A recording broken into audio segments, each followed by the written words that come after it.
wabarakatuh. Waalaikumsalam warahmatullahi wabarakatuh. Ya, alhamdulillah rabbil alamin wassalatu wassalamu ala asyrofil mursalin wa ala alihi washabihi ajmain. Alhamdulillah bi nikmati tatimmu sholihat. Amma ba'du.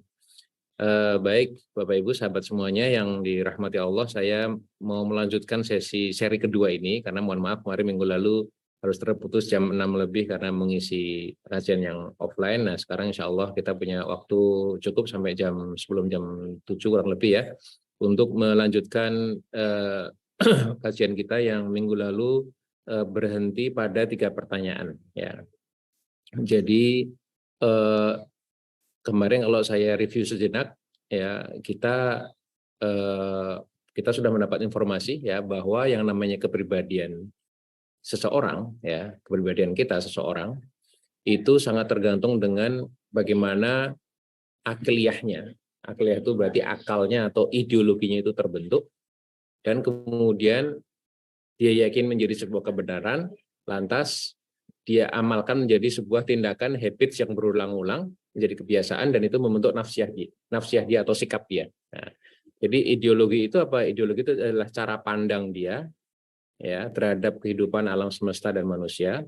Kemudian nafsiyah itu apa? Nafsiyah itu adalah sikap dia.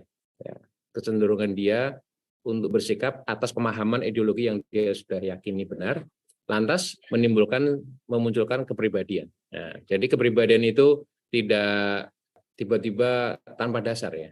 Jadi sangat bergantung dengan ideologi yang diyakini pada seseorang itu. Nah kemarin kita membahas lalu apa itu ideologi? Ideologi itu adalah cara pandang manusia tentang kehidupan alam semesta dan dirinya sendiri manusia itu. Sehingga cara menelusurinya adalah kita harus bisa menjawab 3 pertanyaan ya. Dari mana kita berasal, kemudian mau kemana setelah mati, dan untuk apa hidup di dunia ini. Ya.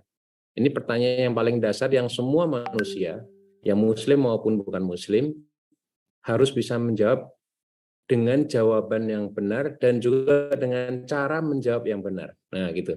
Nah, jadi tidak hanya jawabannya yang benar, tapi cara menjawabnya juga harus benar. Nah, ini kan ibarat orang kalau mau ujian masuk sekolah gitu ya atau ujian masuk kampus gitu kecenderungannya itu kan kalau ikut bimbel ya mungkin nggak semua ya tapi kecenderungannya itu kalau ikut bimbel itu yang penting jawabannya tahu yang benar gitu, caranya sih bisa cara kilat gitu ya.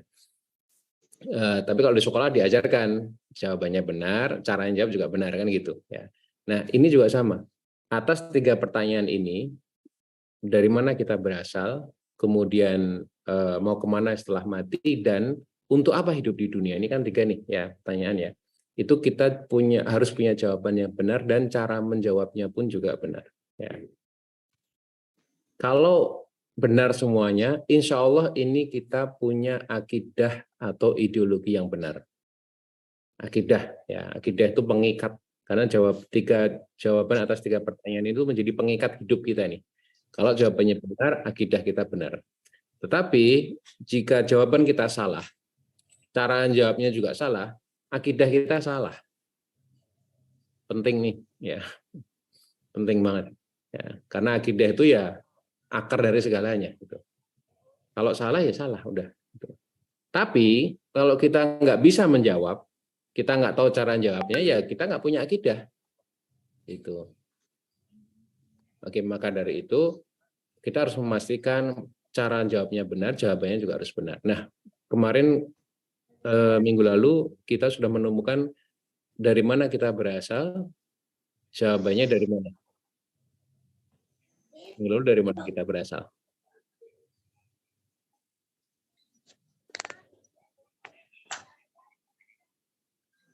Halo. Ya, terdengar, Pak. Oh, terdengar ya. Ya. Oke, nggak pada tidur lah ya. Ya. Jadi dari mana kita berasal minggu lalu, Ibu Bapak? Dari mana kita berasal? Dari Allah Subhanahu wa taala. Yakin, Pak? Yakin nggak itu dari Allah? Yakin, hakul yakin. Pernah ketemu apa sama Allah?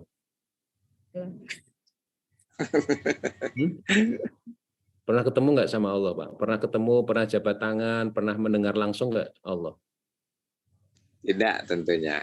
Terus kok bisa? Kok yakin kalau kita ini asal dari Allah nggak pernah ketemu? Ayo.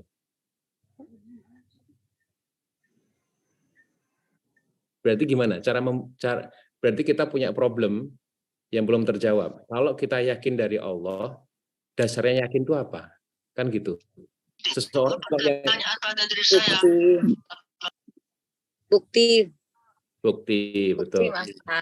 Bukti. Jadi kita kalau yakin itu nggak boleh, pokoknya yakin aja, hati-hati. Itu nanti itu namanya baper kan. Kemarin kita udah bahas. Kalau ada informasi ditanya, kita yakin dari mana? Dari Allah. Terus bisa buktiin nggak? Kita bingung. Itu artinya berarti kita mendapat informasi, tapi langsung yakin tanpa melalui pemikiran, tidak ada bukti. Maka dari itu, untuk meyakini apa betul kita ini asal dari Allah, apakah Allah itu Tuhan? Nah, ya, pertanyaan paling dasar, paling kunci nih ya, paling fundamental. Karena jawabannya bisa iya, bisa enggak. Namanya pertanyaan kan bisa dijawab bisa iya, bisa enggak, ya kan? Kalau dari Allah, benar enggak Allah itu Tuhan? Dan jawaban pertanyaan paling mendasar adalah Tuhan itu ada enggak sih sebenarnya? Kan gitu. Kan kita harus buktiin. Kalau kita yakin, katakanlah kita ini yakin Tuhan itu ada dan itu cuma Allah satu gitu ya. Tuhan itu satu Allah.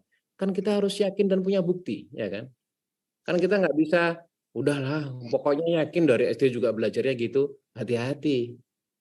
Dari SD mungkin kita belajarnya gitu, tapi nanti semakin dewasa, semakin mahasiswa, dia kenal dengan literatur dari Barat, dia kenal literatur dari dunia komunis misalnya, ya. Dia bisa goyang karena apa? Pakai pokoknya. Gitu. Artinya apa? Bisa jadi kita berkeyakinan tapi nggak pakai bukti. Nah, tadi alhamdulillah sudah ada yang menjawab. Ternyata apa? Untuk yakin itu kita harus punya bukti. Ya. Dan bukti yang kita lihat, yang namanya bukti, itu kan sesuatu hal yang semuanya bisa kita indra, ya kan? Bisa kita lihat, bisa kita rasakan, bisa kita icip, ya. Itu udah dari Allah itu. Bisa kita indra sampai dengan 5 indera kita gitu. Maka itu sebenarnya sebuah bukti bahwa oh ternyata Tuhan itu memang ada. Nah, minggu lalu kita sudah membuktikan bahwa kemarin contohnya kalau nggak salah peci saya ya, kalau nggak salah peci ya, peci saya itu sekarang ini kan, peci saya ini kira-kira tiba-tiba ada atau ada yang bikin? Ada yang bikin dan ada yang punya. Dan enggak, ya oke. Pertanyaan saya ada yang bikin atau enggak? Ada yang bikin kan? Ada. Bikin. Karena ada yang bikin, apakah kita perlu tahu siapa nama orang yang bikin untuk yakin bahwa ini ada yang bikin? Enggak perlu. Enggak perlu kan? Kita cukup meyakini secara apa? Secara akal. Secara pemikiran bahwa pasti peci saya ini ada yang bikin, ada yang jahit. Apakah kita perlu tahu namanya? Ya. Apa kita perlu tahu di mana tinggalnya orang ini yang jahit untuk tahu ini ada yang bikin? Nggak perlu. Tidak perlu. Iya kan? Karena apa? Karena akal kita mengatakan ya mustahil lah kalau tiba-tiba ada turun dari langit langsung ke kepala saya gitu. Nggak mungkin. Mustahil. Akal nggak bisa nerima itu gitu. Yang bisa ditempuh sejauh akal menjangkau adalah pasti ada yang bikin tanpa kita harus tahu orangnya, cowok atau cewek, tinggalnya di Indonesia atau enggak, pabriknya di mana, nggak perlu tahu itu, nggak penting itu. Bisa dibilang itu nggak penting. Karena akal kita cukup tahu ini pasti ada yang bikin. Begitu juga Bapak Ibu, sahabat semuanya, begitu juga dengan apa-apa yang bisa kita indra di dunia ini. Kita bisa mengindra manusia. Kita bisa melihat anak kita bisa melihat pasangan kita bisa melihat orang tua kita bisa melihat tetangga kita. Itu semua manusia kan? Itu semua manusia ya. Kecuali kalau tetangganya kuburan ya. Nah itu nggak pernah ada masalah kalau sama kuburan ya. Itu manusia bisa kita indra. Yang kedua, kita bisa mengindra kehidupan. Kalau ada kucing lewat, oh berarti masih hidup. Kalau tiba-tiba ternyata dia sudah terkapar nggak bernapas, oh berarti dia mati. Ya. tumbuhan kalau masih hijau, keluar bunga, keluar buah, oh masih hidup. Tapi kalau sudah meranggas, coklat, sudah layu, sudah roboh, oh mati. Kita bisa mengindra kehidupan. Oke. Kita juga bisa mengindra yang namanya alam semesta. Ya, ada bintang, ada langit, ada gunung, awan, dan seterusnya. Ya. Sejauh mata, sejauh pandangan, sejauh indera kita bisa menjangkau, ternyata apa? Manusia, alam semesta dan kehidupan itu adalah bukti bahwa pasti ada yang menciptakan. Mungkin enggak manusia, alam semesta, kehidupan tiba-tiba ada aja? Masuk akal enggak kira-kira? Oh itu kan ada, tiba-tiba memang ada gitu. Kalau orang yang pahamnya materialis, ya, itu akan mengatakan segala semua yang ada di dunia ini, kehidupan alam semesta manusia, itu asal muasalnya dari benturan ledakan besar sebuah energi yang sangat kuat. Dan itu namanya Big Bang Theory. Ya, mungkin pernah dengar kan? Nah, jadi kita ini sebenarnya semuanya hanya dari satu materi yang meledak secara kuat, dahsyat, kemudian terurai menjadi berkeping-keping, dan salah satunya bentuknya itu adalah bumi, gitu tuh. Bumi dingin, di situ ada air, dan karena ada air, ada zat-zat tanah, kemudian bersenyawa, bercampur, timbullah hewan begitu ya, dan itu akan menjadi asal usulnya manusia, kan gitu. Kalau pemahaman ateisme gitu. Nah, sementara kita meyakini nggak mungkin. Karena apa? Karena pertanyaannya kemudian terus materi yang awal itu dari mana asalnya? Itu jadi nggak bisa dijawab, ya kan? Kalau materi itu asal juga dari materi, nah materi menciptakan materi itu apa? Kan harus ada juga akhirnya. Sehingga apa? Sehingga akal kita akan mengatakan bahwa semua itu materi yang dahsyat sekalipun yang punya energi yang katanya meledakkan berkeping-keping tadi itu pun juga pasti ada yang menciptakan. Sehingga apa? Akal kita mengatakan God must exist. Tuhan itu memang harus ada, azali. Ya kan? Nggak mungkin nggak ada. Nggak mungkin semua ini tiba-tiba ada, nggak mungkin juga. Mungkin ada pertanyaan, terus Tuhan itu yang menciptakan siapa? Gitu. Kalau Tuhan itu diciptakan, dia Tuhan bukan? Bukan. Yang diciptakan itu namanya makhluk. Maka dari itu, pemahaman ini menjadi sangat penting, sahabat semuanya, bahwa semua itu pasti ada yang menciptakan, dan itulah yang disebut sebagai Tuhan. Oke. Nah, kemarin minggu lalu kita berhenti di sini nih. Itulah yang disebut sebagai Tuhan. Nah, saya ingin masuk ke bab berikutnya, Ibu Bapak. Karena kita sudah menemukan Tuhan, meyakini bahwa memang ada pencipta. Mungkin enggak? Ini sekarang saya beri kaidah berpikir seperti ini. Handphonenya Bapak Ibu kan pegang handphone. Pak Jakpar lagi pegang handphone nggak tadi? Nah, Pak Jakpar lagi pegang handphone. Pak Jakpar itu handphonenya itu kira-kira yang pinter tuh handphonenya atau yang bikin, Pak? Yang bikin. Oke. Kalau Bapak Ibu pakai baju, kalau ibu-ibu lah ya, ibu-ibu. Kalau ibu-ibu pakai baju gamis, gamisnya itu keren, terlihat cantik. Yang keren itu bajunya atau yang bikin? Desain yang bikin. Bikin ya. Oke. Saya bisa kasih contoh banyak ya. Tapi ini sebuah kaidah berpikir. Ternyata apa?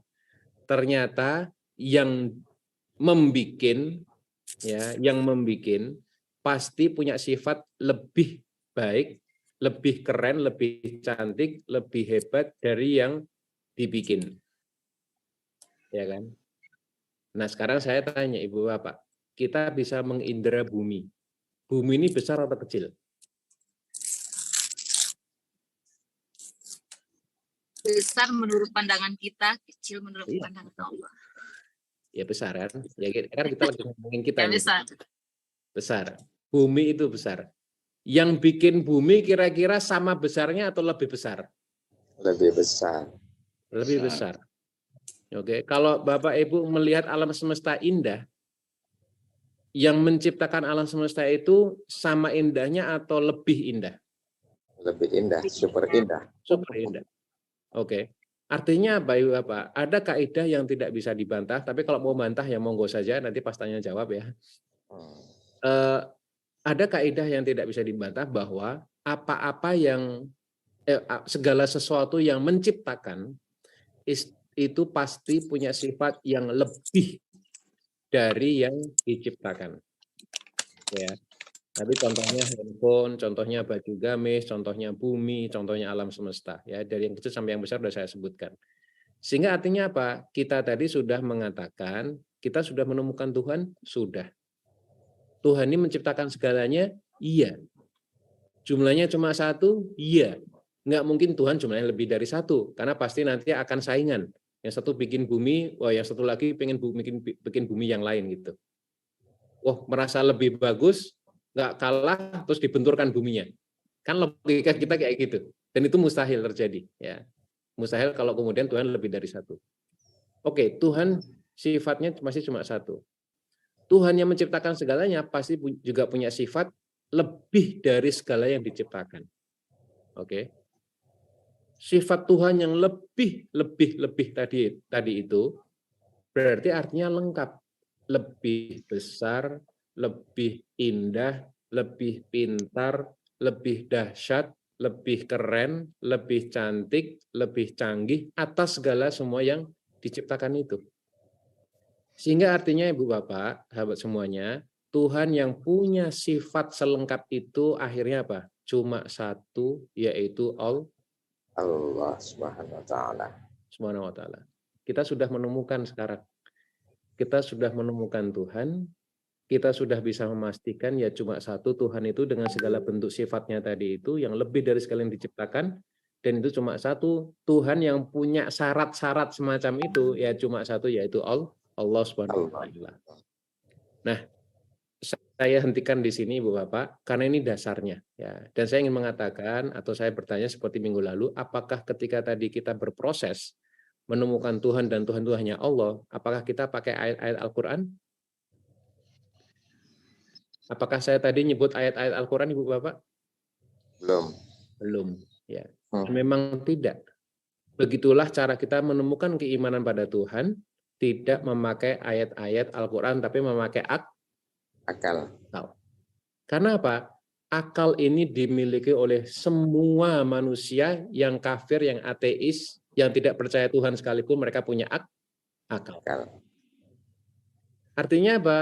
Artinya kalau kita ini mau mendakwahkan tauhid, mendakwahkan Islam, mengenalkan siapa itu Tuhan dan bagaimana itu kemudian Tuhan itu adalah Allah, itu kita gunakan akal.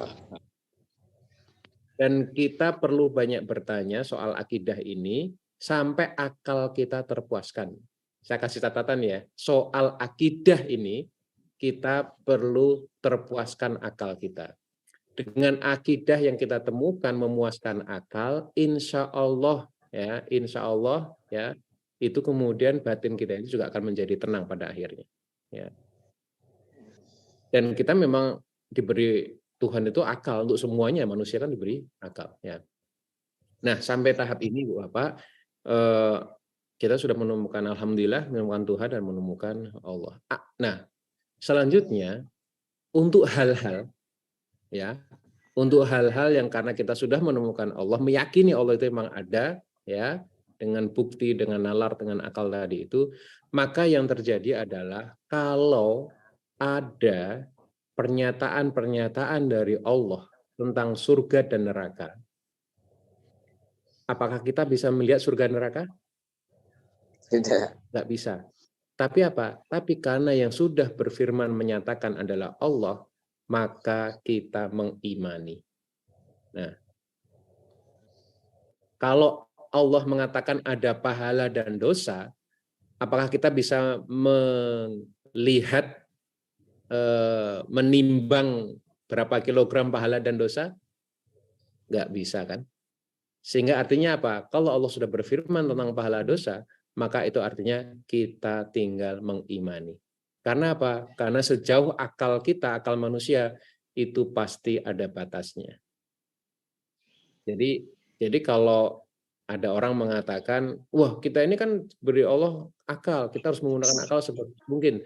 Tapi kemudian untuk menjangkau hal-hal yang memang sudah tidak bisa dijangkau oleh akal karena akal itu terbatas, maka dia salah menempatkan akal. Dia kebablasan pakai akal kalau kayak gitu. Karena apa yang tidak bisa dijangkau oleh akal, jatuhnya itu kita mengimani wahyu Allah. Gitu. Nah, ini pertanyaan pertama udah kita jawab Bapak Ibu. Alhamdulillah. Oke. Nah kemarin pertanyaan keduanya adalah mau kemana kita setelah mati? Ya, mau kemana kita setelah mati? Kira-kira Ibu Bapak, kita mau kemana sih setelah mati? Jawabannya apa?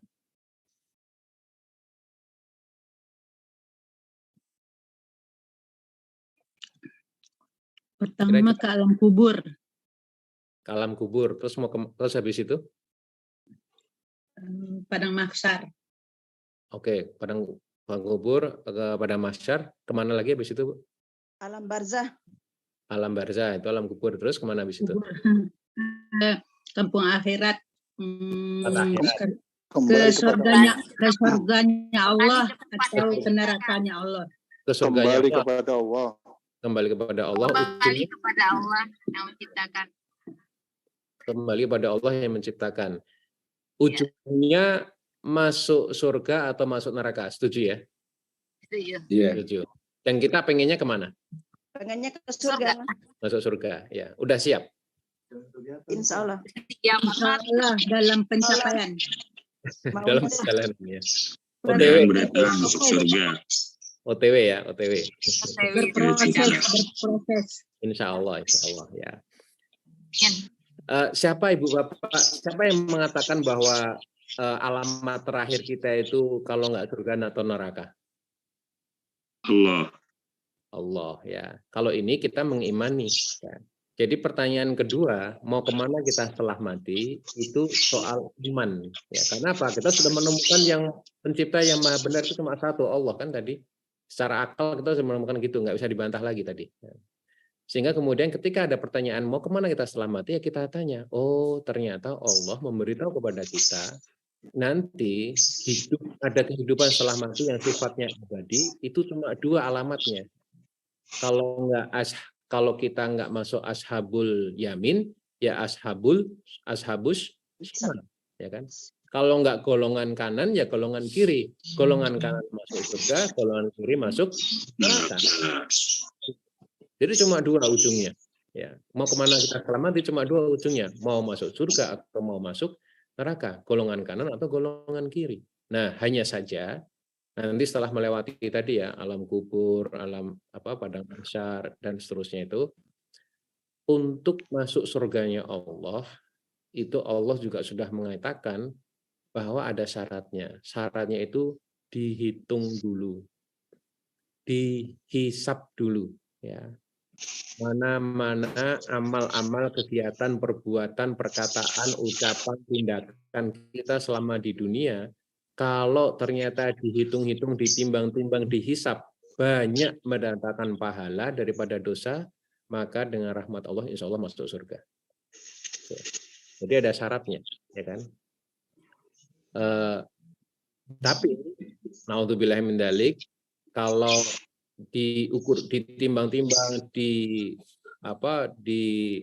ditimbang-timbang ya, dihisap, itu dihitung-hitung kok ternyata selama di dunia itu dosanya lebih banyak daripada pahalanya, maka masuk neraka terlebih dahulu. Naudzubillahi min dzalik, ya. Sekalipun orang yang beriman itu pasti masuk surga, tapi kalau banyak dosanya di ujung hidup kita, naudzubillahi min dzalik, maka dicuci dulu di surga, dicuci dulu di neraka, sekalipun akhirnya masuk surga. Ya.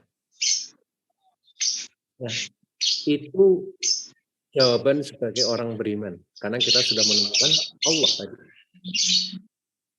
Yang harus kita ingat, betul kita ingin masuk surganya Allah, tapi apa? Ternyata ada. Sehingga untuk menjawab mau kemana kita selamati, jawabannya ya tadi, bisa surga, bisa neraka, tapi kita ingin masuk surga, syaratnya apa? Hisab pahalanya harus lebih banyak dibandingkan dosa. Dan kita tentu hanya mengharap ridhonya Allah Subhanahu wa taala, rahmatnya Allah Subhanahu wa taala. Gitu. Nah, jadi pertanyaan kedua insya Allah sudah terjawab. Ya. Pertanyaan terakhir, Bapak Ibu. Lalu untuk apa kita hidup di dunia ini? Nah, kan gitu. Lalu untuk apa kita hidup di dunia ini? Ya. Untuk menyembah Allah.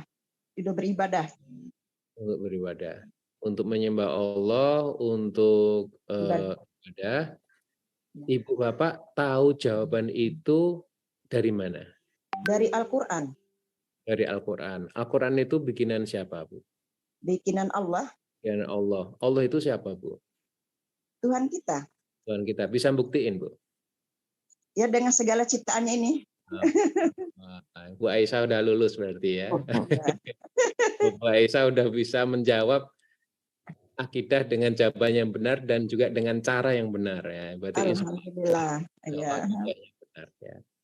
Jadi Ibu Bapak, kalau kita ditanya untuk apa lalu kita hidup di dunia ini, ya kalau saya sih udah 40 tahun hidup di dunia ini, ada yang mungkin 50, 60, ada yang lebih muda, jauh lebih muda dari saya banyak ya.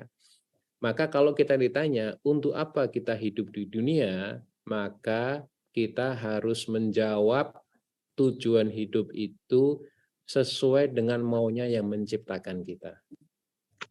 Karena kalau ditanya tujuan hidupmu apa, ada jawabannya macam-macam. Gitu. Jawabannya bisa macam-macam. Ada yang cari duit, ada yang cari makan, ada yang cari jodoh, ada yang cari pekerjaan, ada juga jawaban yang mungkin agak naik, cari ridhonya Allah, pengen masuk surga,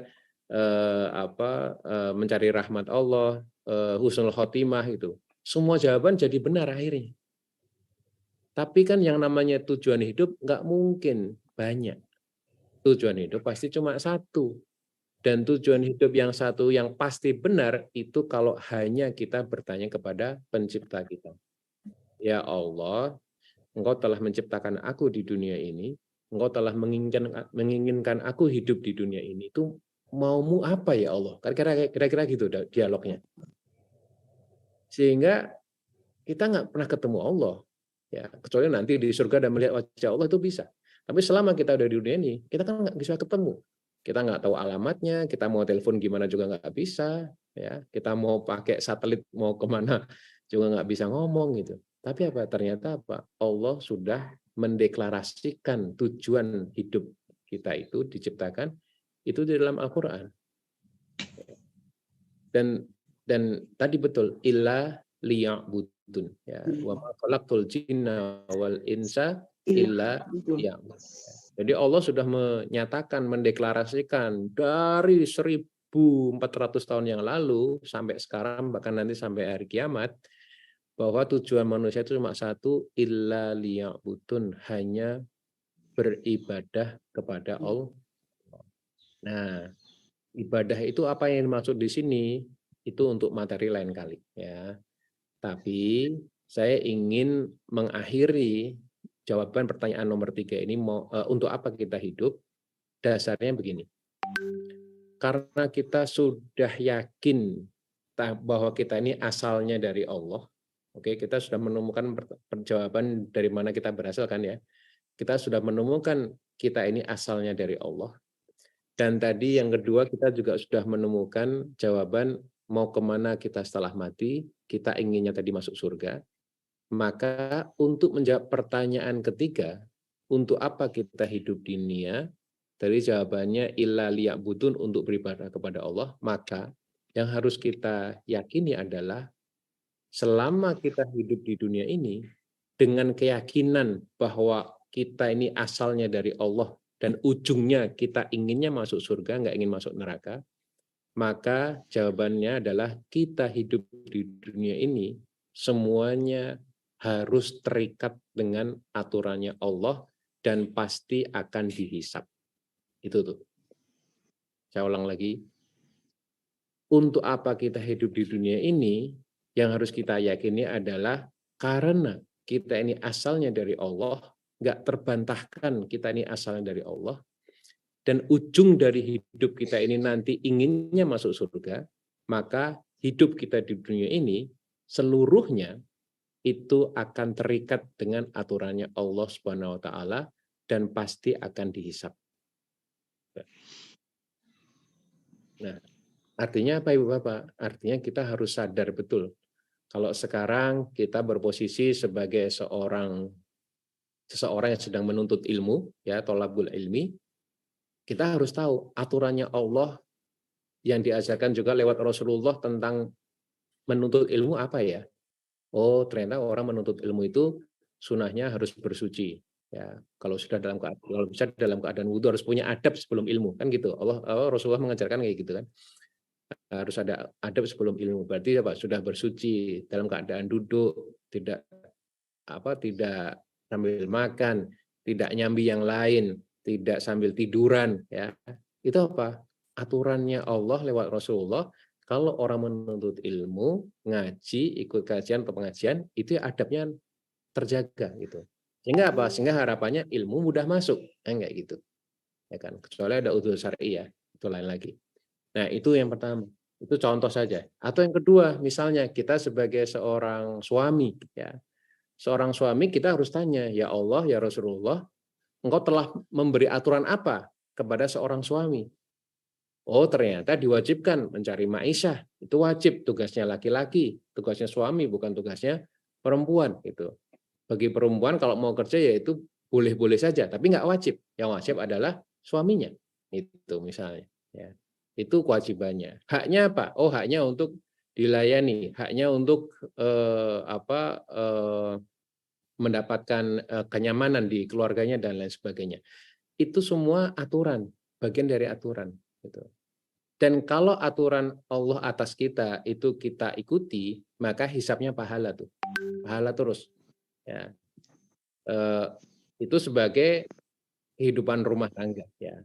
Kalau sebagai politisi, ya, maka juga harus tahu, tanya dulu, ya Allah, ya Rasulullah, aturan apa yang telah engkau tetapkan pada kami sebagai politisi itu untuk mengatur urusan banyak orang ini, gitu. Ya. Misalnya, oh ternyata kalau membuat keputusan itu harus adil. Ketetapan Allah kalau membuat keputusan itu harus adil. Ya maka kita pelajari, oh adil itu apa ya? Gitu. Itu harus kita telusuri. Oh adil itu ternyata adalah menambahkan segala sesuatu pada posisinya. Atau kalau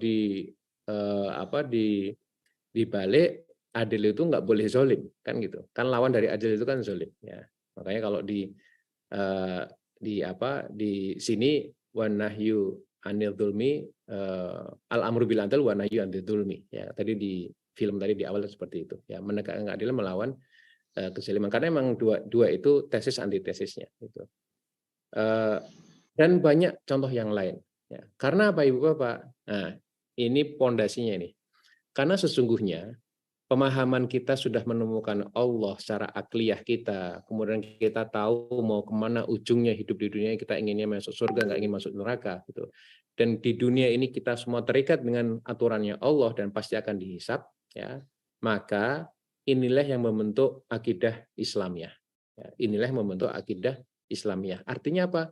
Kalau kita sudah nancep akidah kita secara akal, secara ideologi, dan jadi kebiasaan kita, oh ternyata kalau saya mau makan ada aturannya, mau minum ada aturannya, mau tidur mau ada aturannya, mau berpolitik pun juga ada aturannya, mau berbisnis pun juga ada aturannya, Allah ya.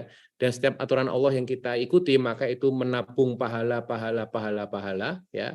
Maka itulah yang namanya akidah Islamiyah. Itulah yang namanya ideologi Islam. Itulah yang namanya kepribadian Islam. Jadinya kepribadian Islam atau kepribadian yang unik itu adalah kalau akliyah kita Islam, nafsiyah kita Islam, dan yang muncul dari kepribadian kita, bentuk tindakan kita, sikap kita, perkataan kita, ucapan kita, ketikan kita, tulisan status kita, komentar kita di Facebook, di Instagram, di sosial media maupun ketika berinteraksi dengan orang lain, itu semua sama terikatnya dengan pada aturannya Allah Subhanahu wa taala. Maka disitulah kepribadian Islam yang sesungguhnya. Nah, mengapa ini penting Ibu Bapak? Karena ada sebenarnya akidah lain di luar Islam. Ya. Dan akidah di luar Islam itu ada dua. Ini kita sudah membahas Islam tadi itu, hanya ada dua. Ideologi di luar Islam itu hanya ada dua. Kalau yang namanya ideologi sekulerisme yang memunculkan kapitalisme, dan ideologi ketiga yaitu ideologi komunisme. Kalau tadi menjawab 3 pertanyaan dari mana kita berasal, mau kemana setelah mati, untuk apa hidup di dunia, kita tadi menemukan secara akliyah kuat tidak terbantahkan itu ujungnya adalah akidah Islamiyah, ideologi Islam. Ya. Tapi ada orang yang meyakini betul ada Tuhan kok, betul ada Allah kok, gitu. Tapi hidupnya itu tidak mau diatur dengan aturannya Allah. Hidupnya semau-maunya gue istilahnya. Ya. Sekarang kan ada tuh banyak perkataan mungkin di kalangan ya katakanlah anak zaman sekarang begitu. Bilangnya, ngapain sih kamu ngatur-ngatur aku? Ini kan tubuhku sendiri. Ya. Ini kan rambutku sendiri. Ngapain sih kalian kok peduli amat soal hijab, soal jilbab dan lain sebagainya? Ya. Ini kan hidupku sendiri. Orang ini bisa jadi betul dia meyakini adanya Tuhan, meyakini Allah, tapi apa? Tidak mau hidupnya diatur dengan aturannya Allah. Inilah ideologi sekulerisme. Fasluddin anil hayah, memisahkan agama dari kehidupan. Ya. Orang Amerika ya itu duitnya itu gambarnya tulisannya in God we trust. Artinya mereka percaya Tuhan nggak? Kalau ada orang Amerika itu kan duitnya tulisannya gitu ya. Saya nggak tahu sekarang masih ada atau enggak ya. Dulu itu tulisannya in God we trust. Berarti dia percaya Tuhan nggak? Percaya. Ya. Tapi apakah hidup mereka itu diatur dengan aturannya Tuhan? Tidak. Tidak. Dia kan tidak percaya kehidupan setelah mati. Oh percaya Bu. Percaya mereka. Orang ada surga dan neraka, percaya mereka. iya. Jadi gini. Tapi kata anak murid saya yang jadi S2 di sana di Belanda, di apa itu katanya nggak percaya. Ya kalau nggak percaya berarti akidah. Ya. Ya kalau orang nggak percaya Tuhan dan nggak percaya kehidupan setelah mati, itu berarti kategorinya dia bukan sekuler tapi sosialis atau ateis atau komunis. Ya. Karena pemahaman dia materialisme kan. Iya. Misalnya dari materi, nanti mati juga akan jadi materi saja, jadi tanah juga gitu. Berhenti di situ, nggak ada afterlife, nggak ada. Gitu. Nah, yang ingin saya katakan tadi, yang kita bahas adalah kalau ada orang percaya dengan Tuhan, nanti dia juga percaya bahwa setelah mati juga akan ada surga neraka. Tapi sepanjang hidup dia diberi usia itu tidak mau diatur dengan aturannya Allah, aturannya Tuhan, maka ini adalah yang namanya faham sekularisme. Paham apa? Sekularisme. Ya. Dia istilahnya itu Tuhan itu ketemunya kalau pas lahir dan mati aja udah. Tapi selama dia hidup dari ujung lahir, dari pangkal dari awal lahir sampai nanti ujung mati, itu nggak ada urusannya sama Tuhan gitu. Kalau bisnis ya udah cuan gitu kan. Yang penting cuan, nggak ada yang namanya halal haram gitu. Kalau makan minum ya udahlah yang penting enak. Ya udahlah mau minuman keras, mau alkohol, mau babi, mau anjing, yang penting enak, lemaknya enak dimakan gitu. Itu cara orang mana sekuler kayak gitu. Ada nggak orang itu kan masih ada itu Pak, orang Muslim sendiri kan ada yang seperti itu kan Pak. Itu yang saya katakan. Ada nggak orang Muslim yang kayak gini? Ada. Artinya, na'udzubillah min dzalik ya Ibu Bapak, ini kita nggak usah nunjuk orang lain, kita nunjuk diri sendiri saja ya. Kalau kita sebagai orang Muslim, tapi pemikiran kita Islam, tapi tindakan, amalan, perbuatan kita, ucapan kita kok tidak mencerminkan akidah Islam, tetapi kapitalis, sekuler, liberal, ya itu artinya berarti kita ini sedang mengidap kepribadian kacau seorang Muslim. Itu yang saya katakan. Karena apa? Karena kalau kita ini sudah berakidah Islam, ya berarti kita sudah punya dasar yang sangat kuat, lebih dari cukup untuk apa? Untuk bertindak, berucap, berbuat, mengambil keputusan dengan cara Islam gitu loh. Tapi kalau kita akliyah kita, pikiran kita Islam, tapi tindakan yang kita lakukan, ucapan yang kita lontarkan, keputusan yang kita buat itu liberal, sekuler, tidak menunjukkan dasar atas nama Islam atau ajaran Rasulullah SAW, maka berarti dia sedang menjadi seorang yang sekuler. Akidahnya akidah sekulerisme, bukan akidah Islam. Nah, itu yang kedua. Nah, yang ketiga, itu ada ideologi atau akidah yang namanya komunisme atau sosialisme. Ya, as-suyu'iyah, ya kalau di bahasa kita namanya as-suyu'iyah, sosialisme atau komunisme. Ya. Kalau faham yang ketiga ini, dia tidak meyakini Tuhan itu ada. Ya. Kalau yang sekuler tadi kan masih meyakini Tuhan itu ada, tapi nggak mau ngatur hidup, nggak mau diatur hidupnya dengan aturan Allah kan, nggak mau diatur hidupnya dengan aturan Tuhan. Kalau yang ketiga ini, dia memang tidak meyakini Tuhan itu ada, gitu. Semua itu asalnya dari materi dan matinya nanti juga karena materi. Itulah faham materialisme yang menjadi pondasi dari ateisme maupun komunisme dan sosialisme. Gitu. Ada nggak orang Muslim yang kayak gini? Ya ada juga. Gitu. Ya ada juga. Artinya apa? Sebenarnya kalau seorang Muslim tapi meyakini keyakinannya itu dasarnya itu akidah materialisme, mestinya dia sudah nggak lagi Muslim. Karena apa? Ya sudah nggak yakin ada Tuhan, ngapain jadi Muslim gitu loh. Ya. Artinya bisa jadi sebagai seorang Muslim kok pahamnya komunis, pahamnya itu sosialis, kok masih sholat. Bisa jadi sholatnya itu hanya karena nggak enak sama teman aja. Bukan karena mengimani wajib, sholat itu wajib. Gitu. Dan itu terhitung pahala atau dosa? Dosa. Bagi kita yang meyakini, yaitu jelas dosa. Ya. Bagi mereka nggak ada pahala dosa. Ya. Karena dasarnya aktivitas mereka, yang kapitalis maupun yang komunis, ya itu bukan hal haram, tapi manfaat. Ya, manfaat. Kira-kira kalau dalam konteks bisnis misalnya paling gampang, paling bisnis misalnya, begini, oh ya, cari nafkah itu wajib, Allah yang merintah. Ya udahlah, kita jualan miras saja gitu. Ya udahlah, kita main judi saja gitu. Kan untuk ma'isyah, kan untuk menafkahi gitu. Itu artinya apa? Itu artinya kalau dia paham mencari nafkah itu wajib, tapi cara dia melakukannya itu dengan cara-cara yang tidak mau pakai aturannya Allah.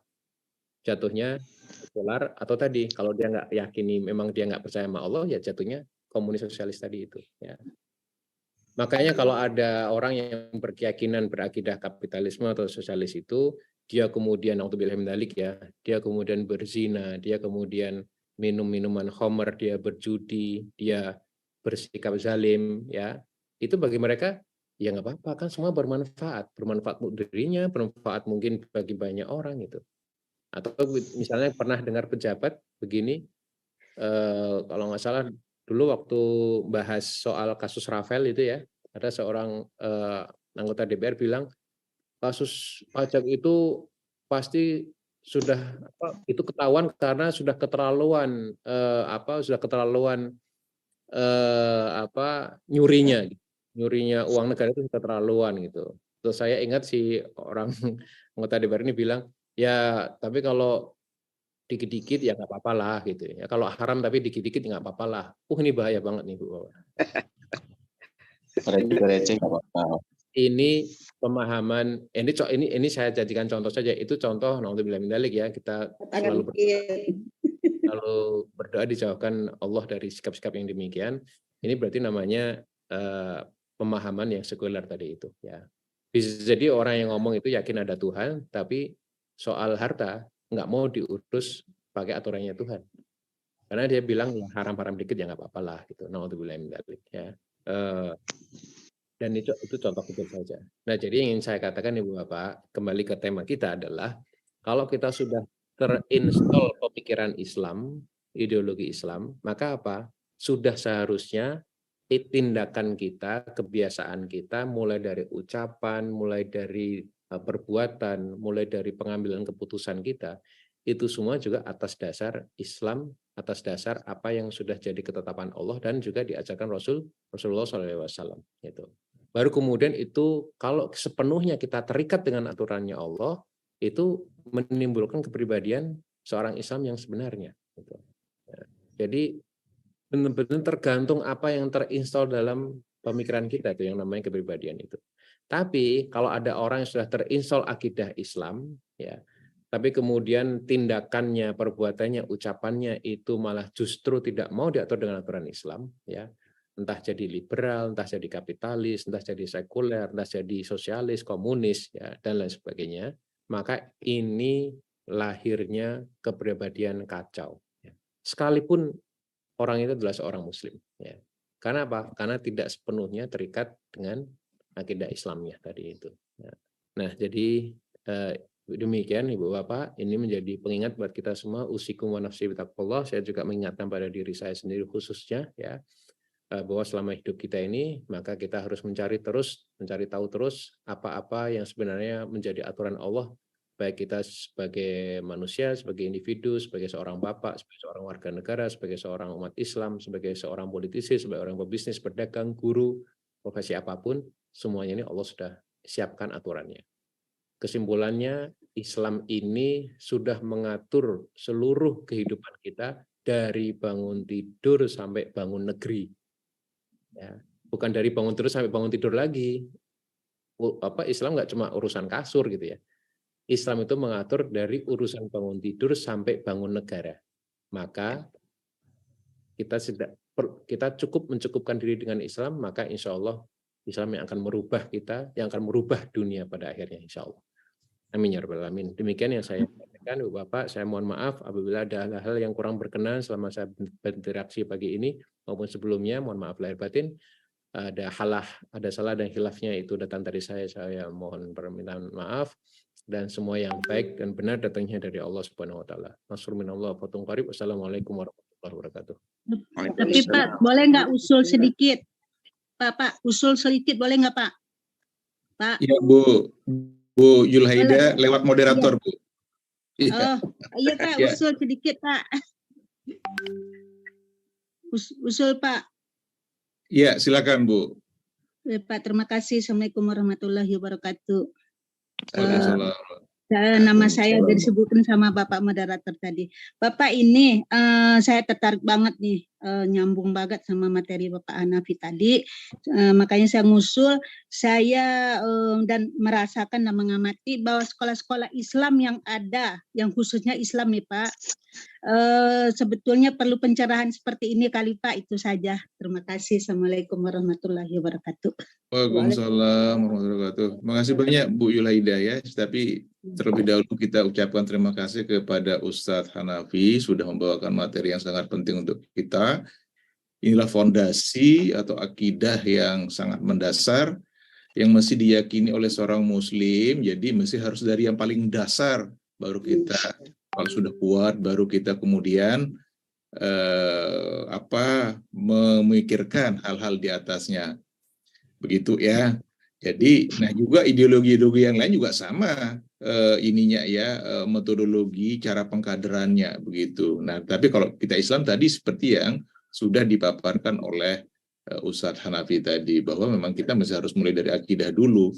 Kalau kita sudah mantap akidahnya, baru kemudian kita bisa memikirkan tentang mau membangun negara ini mau dibawa kemana begitu. Nah ini nanti Bapak Ibu yang sedang nyalak sekarang ini, yang sedang memikirkan, sedang mendaftar dari Partai Umat, ini nanti Bapak Ibu itu yang masih harus kayak begini cara berpikirnya begitu ya Bapak Ibu ya.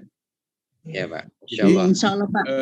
Baru kita bisa bener ini kita mau bawa kemana nih negara.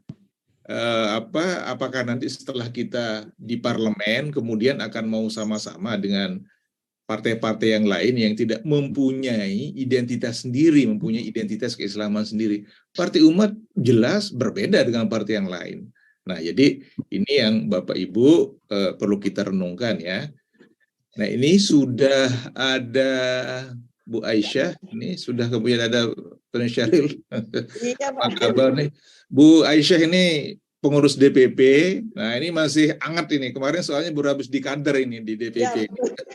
nyambung sama yang kemarin materinya. Ya, tapi sebelum ini kita kasihkan ke Bu Aisyah, ini saya perlu beritahukan kepada Ustadz Hanafi dan juga kepada para sahabat. Ini karena hari Ahad ya. Ini kalau karena hari Ahad dipindahkan dari hari Jumat pagi, maka kita itu boleh ya lebih-lebih jam 7 ya. Iya, boleh. Kalau penting sekali dan ada hal yang mesti dituntaskan, bolehlah kita lebih-lebih pengajiannya jam 7 gitu. Jadi kita agak longgar karena Bapak Ibu kan nggak kerja kan, insya Allah ya.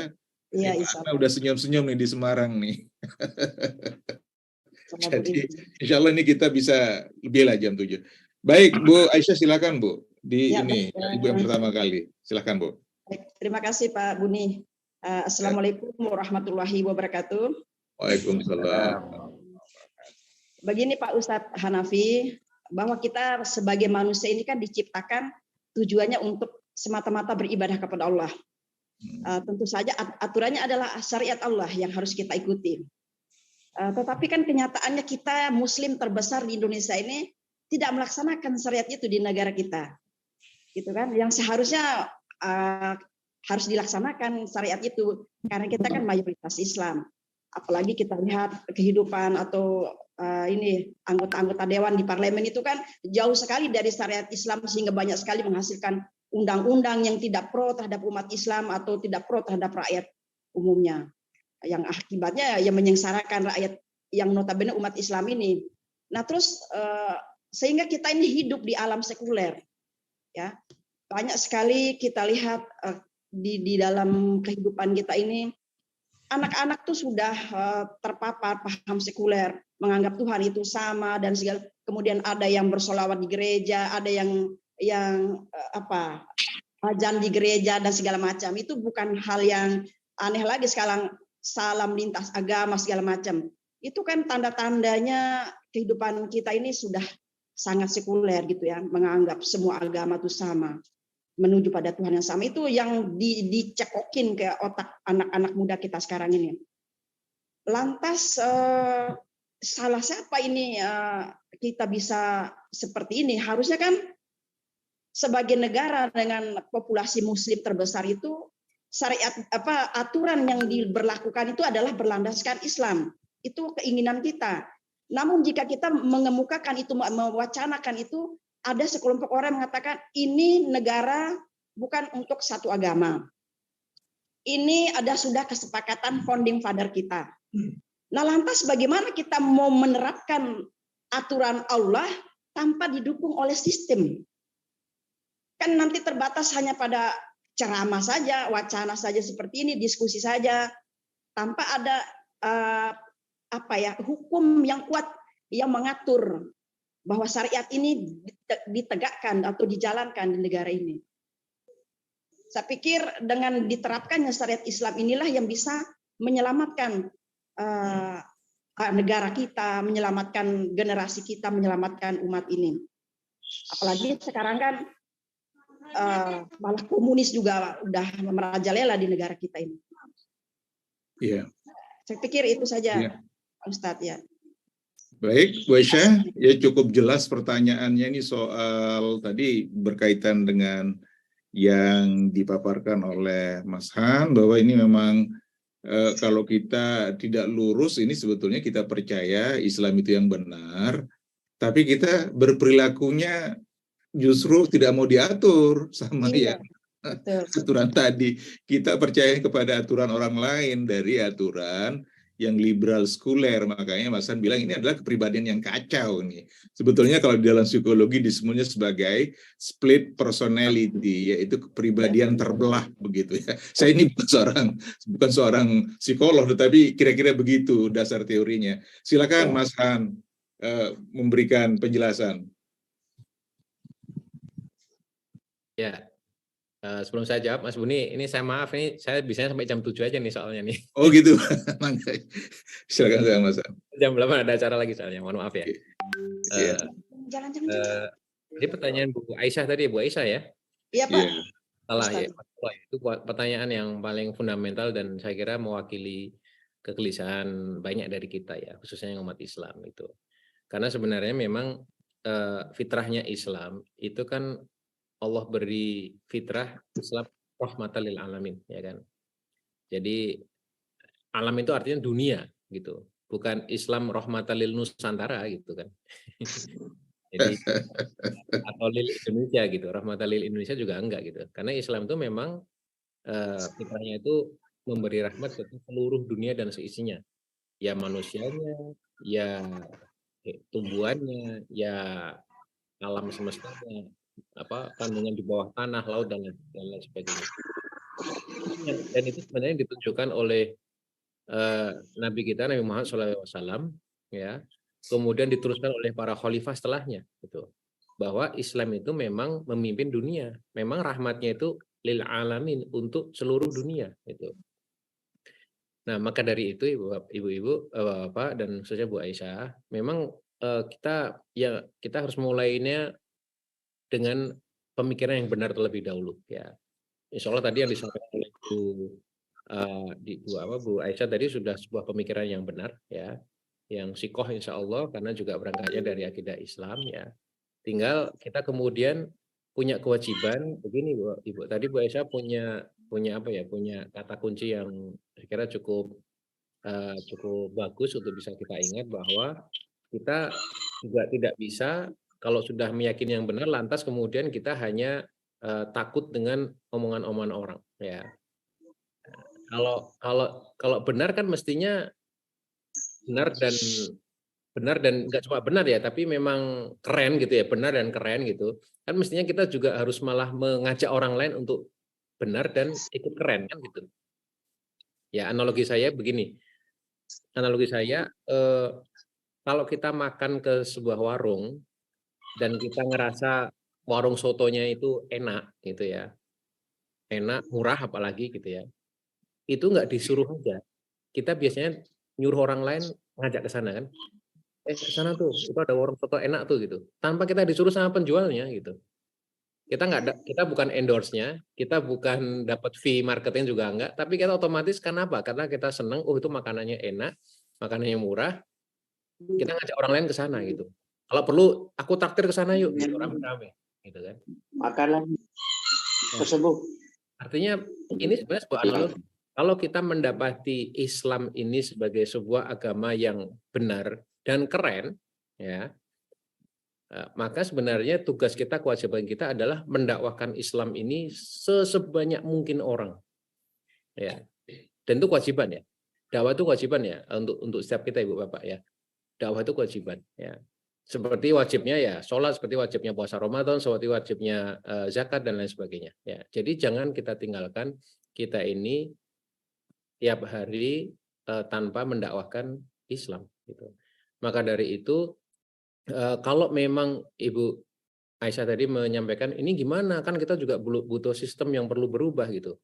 Kalau kita belum bisa merubah sistemnya, maka yang kita rubah itu adalah bagaimana kita menyebarluaskan dakwah Islam yang kafah seperti yang tadi saya sampaikan itu kepada sebanyak-banyaknya orang.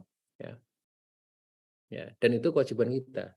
Kalau kita ngerasa masih belum ada perubahan atau masih banyak sekali terjadi kemaksiatan begitu, ya berarti dakwah kita harus lebih kita kencengi, gitu. Ya, banyak kita harus lebih kita perluas, kita harus lebih semangat. Karena begini Bu Bapak, yang dalam tanda kutip ya, yang mendakwahkan atau yang menyebarluaskan kemaksiatan saja itu aja semaksimal mungkin, ya kan? Mengundang Coldplay yang membawa nilai-nilai LGBT aja mereka bikin panggung, mereka punya sponsor, mereka tiketnya mahal, yang datang aja juga banyak gitu loh. Itu padahal hal yang sifatnya kemaksiatan aja dibiayai, diperindah, dipercantik, dikemas luar biasa keren gitu kan. Itu untuk hal yang kemaksiatan gitu loh. Lah ini untuk hal yang sudah jelas-jelas benar, Islam dan keren ajarannya, kenapa enggak kita perjuangkan lebih maksimal daripada mereka yang memperjuangkan kemaksiatan gitu, ya kan? Nah, maka dari itu kita nggak perlu khawatir dengan mungkin ucapan orang, mungkin dengan ini bukan untuk satu agama. Udah, itu cuma omongan orang saja gitu. Yang kita pegang omongannya Allah gitu kan. Itu. Sehingga maka dari itu dengan keadaan yang sekarang ini ya, dengan sistem yang sekarang ini ada, itu ya kita mendakwahkan sebanyak mungkin. Menyebarluaskan. Kita contoh Nabi ya, Ibu Bapak. Jadi saya selalu mengingatkan juga pada diri saya sendiri, kalau kita sedang bingung, kita refer aja ke Nabi gitu. Nabi kira-kira dalam keadaan gitu ngapain ya? Gitu.